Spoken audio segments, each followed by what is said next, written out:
할렐루야. 오늘도 찬양하며 하나님 앞에 서게 되어 진실로 여러분 모두를 주님의 이름으로 사랑합니다. 하나님 말씀 시편 113편 1절과 2절입니다. 할렐루야. 여호와의 종들아 찬양하라. 여호와의 이름을 찬양하라. 이제부터 영원까지 여호와의 이름을 찬양할지로다. 아멘. 오늘은 삶의 노래 118번째로 하나님 찬양이란 주제로 말씀을 같이 나누겠습니다. 우리가 찬양하라 내 영혼아라부터 시작하여서 오늘 찬양의 노래를 두 곡을 했는데, 이 찬양을 오늘 시편 113편부터 118편까지 제1 할렐시라고, 할렐루야시라고 그렇게 이야기해요. 그래서 할렐송이란 편을 하고, 또 120편부터 136편까지 제2의 할렐송, 또 146편부터 150편까지 제3 할렐송 그렇게 표현을 해요. 이와 같이 하나님을 찬양하는 것으로 이제 시편의 마지막을 그렇게 준비해 나가는 것 같아요. 애굽에서 특별히 구원하신 하나님의 은혜를 이 시편 애굽 할렐송 113편부터 118편까지 말하고 있습니다. 뿐만 아니라 예배 때 특별히 유월절, 그리고 그들이 함께 모이는 오순절, 그리고 장막절 때 그들이 같이 이 찬양을 불렀어요. 이 예배 중에서도 절기 중에서도 특별히 유월절에는 이 시편 113편부터 114편까지는 식사 전에 찬양을 했고, 114편부터 118편까지는 식후에 찬양하는 것으로 그렇게 관례가 돼 있어서, 우리가 성경을 보면 예수님이 제자들과 함께 떡을 나누면서 그리고 찬송하며 감람산으로 가니라 라고 하는 그 내용이 바로 115편부터 118편까지 식후에 드려지는 그런 찬양으로 인정을 하고 있습니다. 그만큼 이 시편을 통해서 하나님을 찬양하는 것, 우리 인생의 모습의 결론이라고 그렇게도 볼 수가 있어요. 그 크신 하나님이 우리를 낮은 우리를 찾아오시고 살피시는 것을 특별히 113편 오늘 본문에서는 이야기하고 있습니다.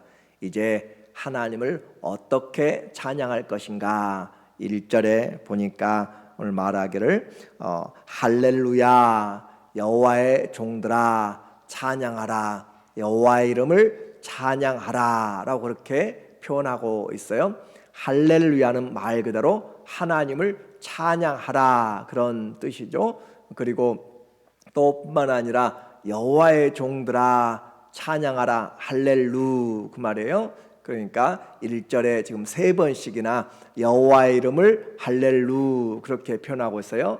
야 또는 엘이라고 하는 그 히브리어 단어는 하나님이란 뜻입니다. 그래서 이름을 들어보면 그 히브리 사람들은 대강 그 사람들의 이 사람이 어느 국적인지 알 수 있게 돼요. 히스기야라고 하면은 그 야, 미가야, 느헤미야 끝에 야가 들어가면 다 하나님이라는 것과 관련이 되어 있어요. 또 하나 엘, 요엘, 다니엘, 미가엘 그렇게 하는 것처럼 그렇게 엘이 붙으면 그것도 하나님이란 그런 뜻이 돼요. 그래서 그 이름으로만 그 사람이 크리스찬인지 그러니까 유대인인지 아닌지 우리가 확인할 수 있을 정도로 그렇게 되어 있는 것이죠.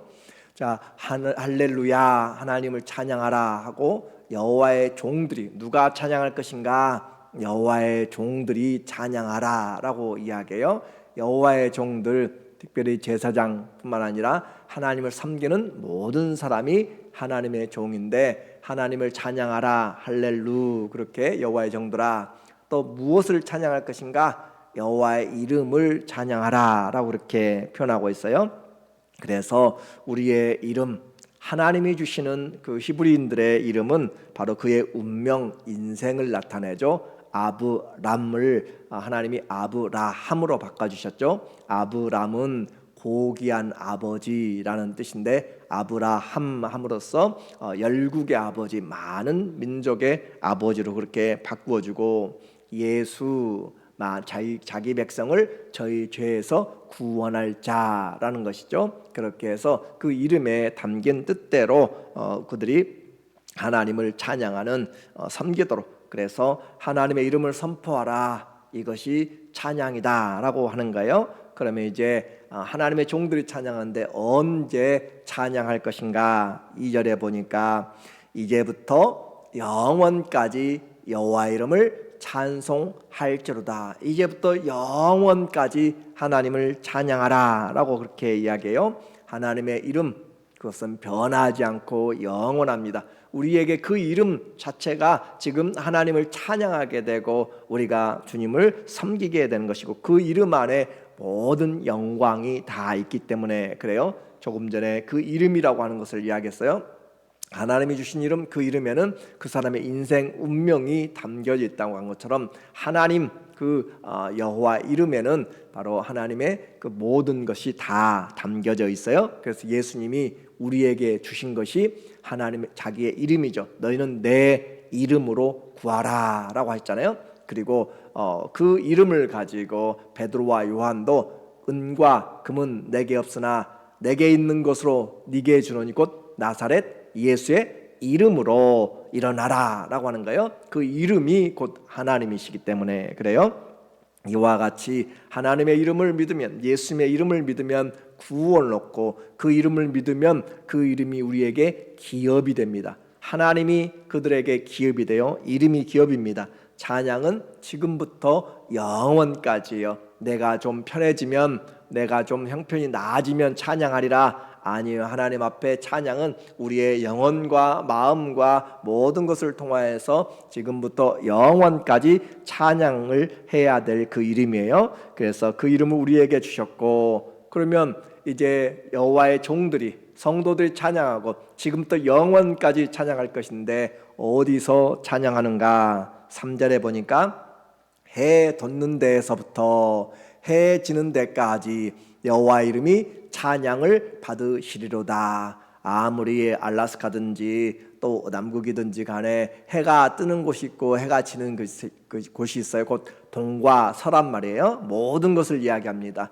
그래서 모든 장소에서 하나님을 찬양하라. 그러면 온 열국이 하나님을 찬양하게 되는 것이에요. 그래서 어디가 있든지 하나님은 찬양 받으시기에 합당한, 이것이 바로 오늘 그들이 이 앞에 예배 자리에 모였고 절기의 자리에 모여서 하나님의 그 이름이 없이는 그들이 이 자리에 있을 수가 없다라고 하는 것을 알게 돼요. 이런 하나님을 찬양하기로 다짐했던 우리는 다윗을 여러 번 확인하고 있잖아요.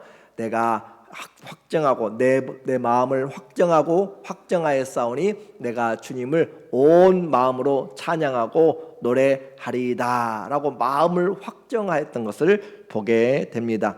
이처럼 하나님을 찬양하는 것, 우리 인생에 계산할 것이 아니라 당연히 해야 될, 그리고 함께 찬양하자 이렇게 지금 불러 모으고 있어요.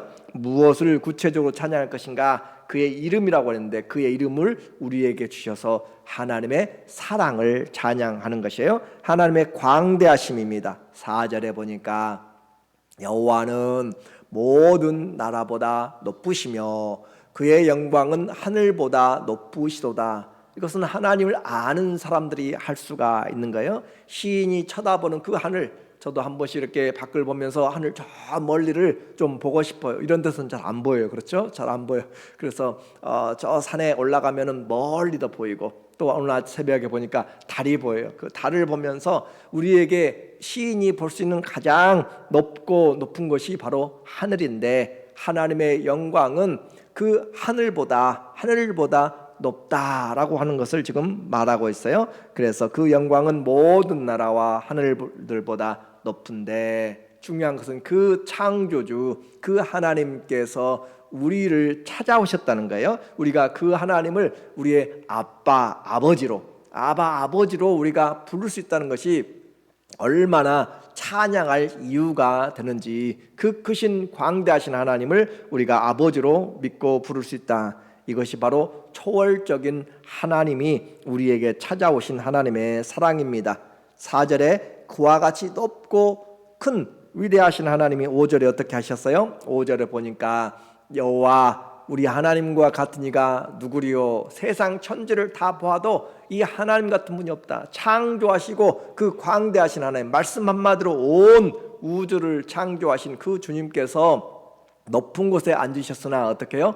스스로 낮추사 천지를 살피시고, 스스로 낮춰서 천지를 살피시고 곧 우리에게 은혜를 베푸셨다라고 하는 것을 기억할 때 엄청난 것이에요. 우리는 내가 모여서 우리가 함께 기도하면서 하나님 내가 이렇게 찬양도 하잖아요 라고 할지 모르지만, 아니요, 하나님이 그 크신 그분이 오늘 우리를 살펴보시는 것만 생각하면 우리는 이 찬양은 아무리 하루 종일 불러도 그것은 아무런 우리에게 하나님에게 감동이 없고, 우리가 하나님을 아는 사람이 하나님께 열심히 헌신한다고 몸을 불사르게 내어주고 무엇을 한다 할지라도 우리는 헌신이라고 표현할 수가 없다라고 하는 것이에요. 그래서 하나님 앞에는 우리가 헌신하는 그런 말들이 안 되는 것이에요. 왜냐하면 하나님이 전부를 우리에게, 심지어 우리의 마음과 육체까지 전부 다 하나님께 속하지 않은 것이 없기 때문에, 모두가 다 하나님 것인데 하나님께 드린다고 우리가 헌신한 것이 아니잖아요.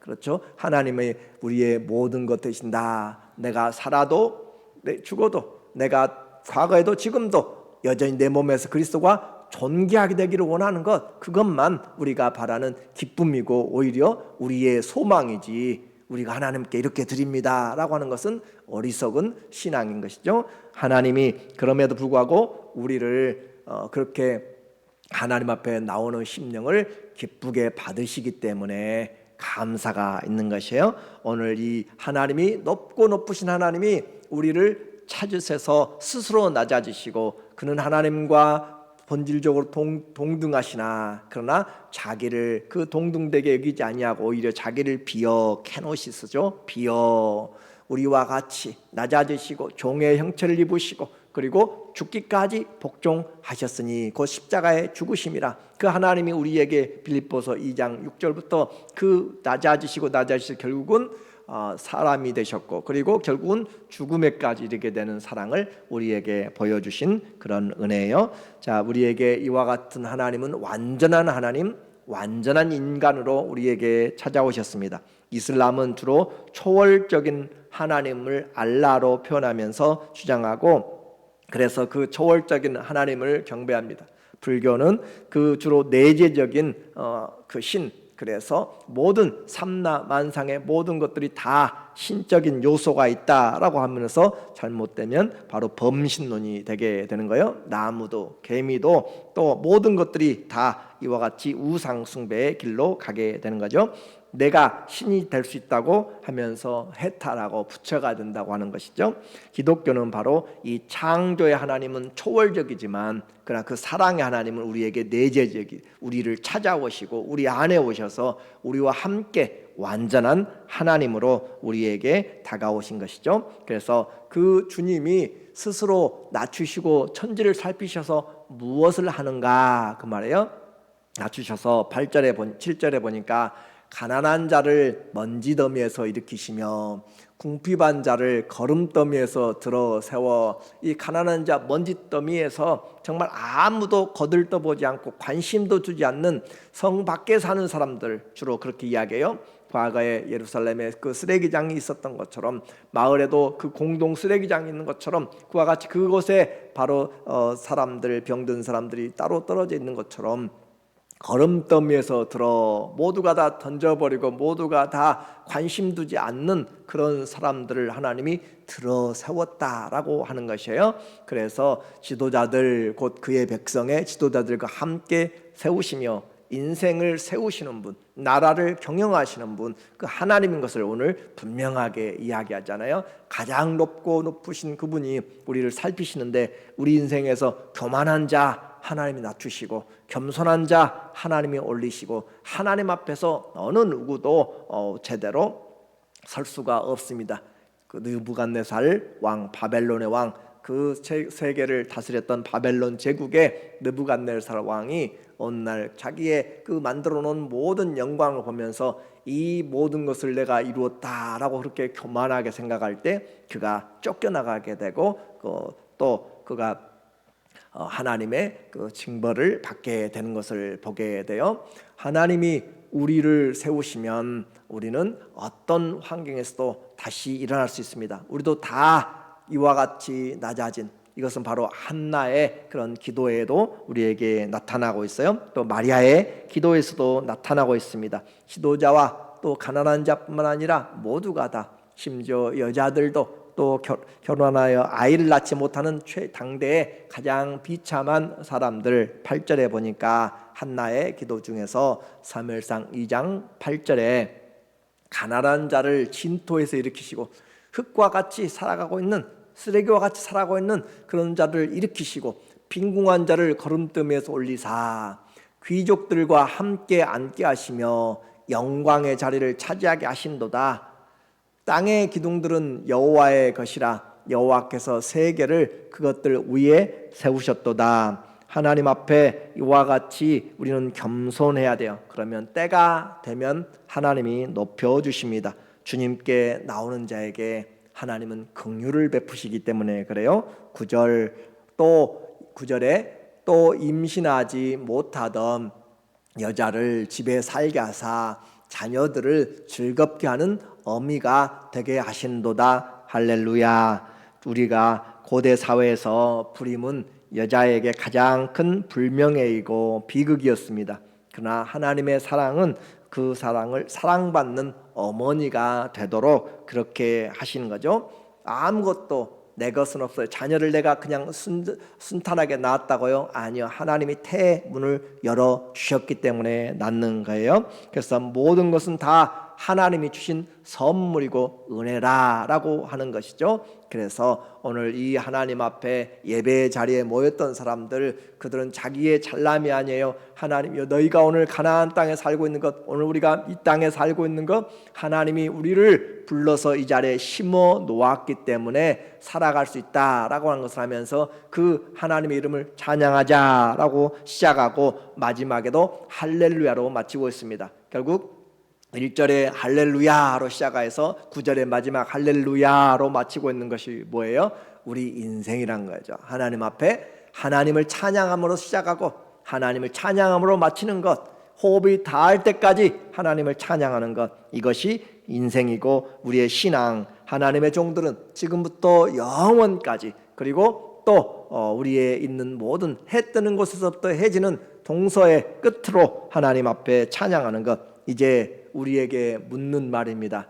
나는 어떻게 찬양하고 있는가 도전을 받게 돼요. 시편 119편 164절에 말하기를 주의 의로운 규례들로 말미암아, 주의 의로운 이 말씀들을 읽으니까 얼마나 은혜가 되는지, 얼마나 감사가 있는지, 얼마나 축복인지를 깨달으니까 이 말씀을 받은 것만 해도 너무너무 감사해서 내가 하루 7번씩 주를 찬양합니다. 하나님 말씀이 내게 있다는 것, 들려진다는 것, 내가 믿을 수 있다는 것, 그 은혜에 속하여 있다는 것을 생각할 때 이 말씀이 나를 살리는 것이고, 그래서 하루에 7번씩은 최고의 수준이잖아요. 하루에 7번씩 찬양합니다 라고 그렇게 표현하고 있어요. 더 146편 2절에 한번 읽어볼까요? 나의 생전에 여호와를 찬양하며 나의 평생에 내 하나님을 찬송하려다. 어떤 사람은 이와 같이 작정을 해요. 생전에 여호와를 찬양하며 나의 평생에 내 하나님을 찬송하리로다 라고 그렇게 표현하는 그 사람의 심령에 하나님 앞에 이런 결단을 가지고 이렇게 찬양하면 시험들도 이겨낼 수 있고, 문제가 와도 넉넉히 이겨낼 수 있고, 하나님 앞에 찬양은 내 목소리가 좋아가지고 듣기 좋으라고 하는 것들이 아니란 말이에요. 이 하나님의 믿음을 가지고 하나님의 사랑이 내게 너무 커서 찬양하지 않고는 견딜 수가 없는, 너무 기뻐서 입을 벌리지 않으면 안 되는 그런 마음으로 내 마음을 확정하여 싸우니, 다시 한번 보겠어요. 시편 104편 33절입니다. 내가 평생토록 여호와께 노래하며 내가 살아있는 동안 내 하나님을 찬양하리로다. 이와 같이 찬양은 어떤 특별한 사람이 아니라 우리의 삶의 노래예요. 우리의 삶의 모든 현장 가운데서 하나님, 어려워도 찬양할 수 있어요. 내가 감사해도 찬양할 수 있어요. 모든 환경에서 하나님을 찬양할 수 있는 것, 살아있는 동안 평생에 하나님을 찬양한다고 결단하는 것. 106편의 48절에 보니까 여호와 이스라엘의 하나님을 영원부터 영원까지 찬양할지어다. 모든 백성들아 아멘 할지어다. 할렐루야. 이것이 성경이 우리에게 말하고 있는 것이에요. 우리는 찬양하면서 마음으로 또 모든 힘을 다해서 하나님 앞에 영으로 마음으로 하나님 앞에 믿음으로 찬양의 문을 여는 것, 그것이 하나님을 사랑하는 자들, 예배에 모인 자들에게 다시 이야기하고 있는 것이죠. 할렐루야, 하나님을 찬양합시다. 그것이 우리의 본분입니다. 일평생 하나님을 찬양하는 그 믿음으로 하나님 앞에 영광을 돌리는 귀한 우리의 삶이 되시기를 예수님의 이름으로 간절히 축원합니다. 아멘. 기도하겠습니다.